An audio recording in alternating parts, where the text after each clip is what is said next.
কেনে আছা ৰাধা? ৰাধা কেনে আছা ৰাধা?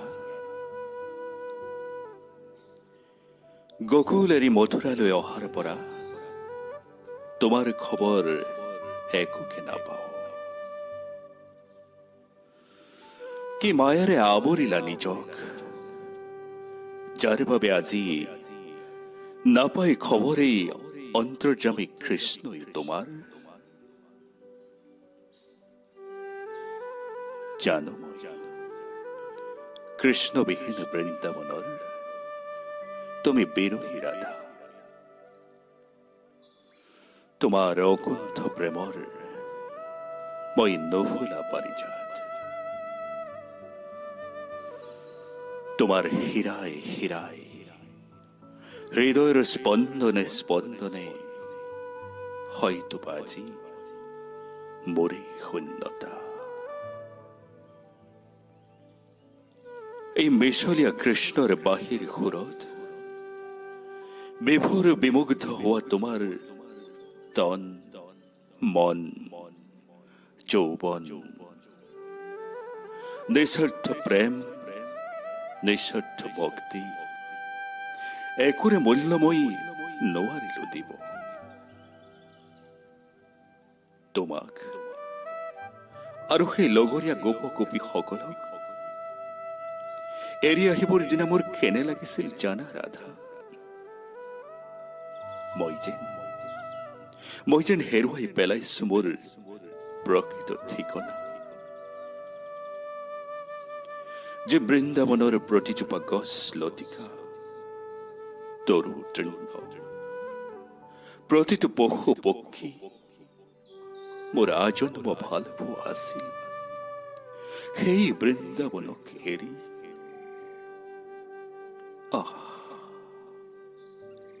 মই যেন নিৰ্বাক নিস্পন্দ আহত পক্ষী।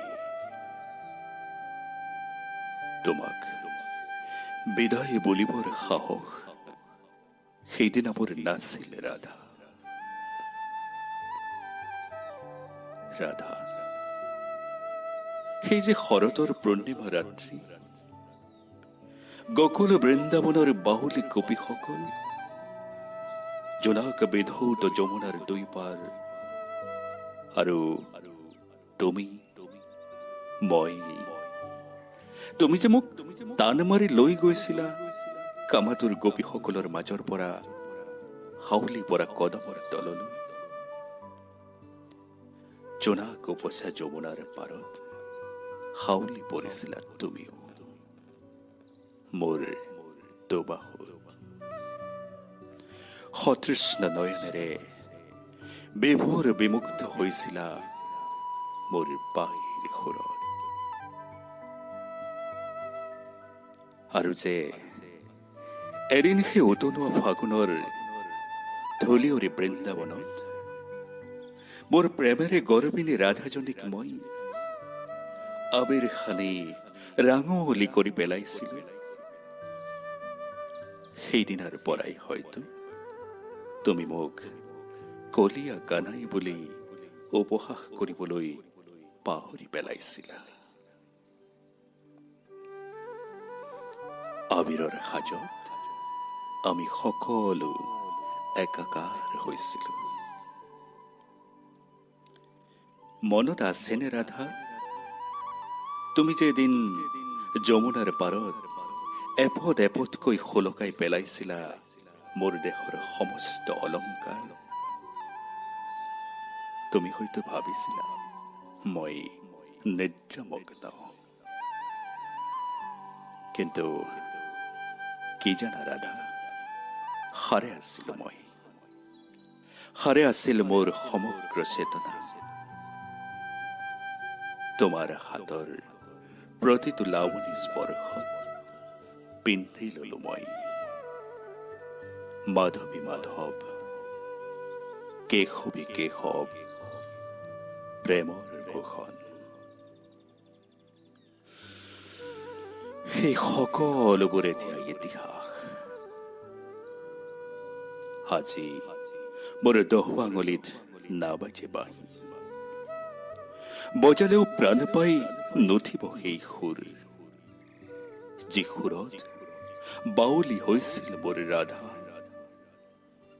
বাউলী হৈছিল গকুল বৃন্দাবনৰ 1600 গোপী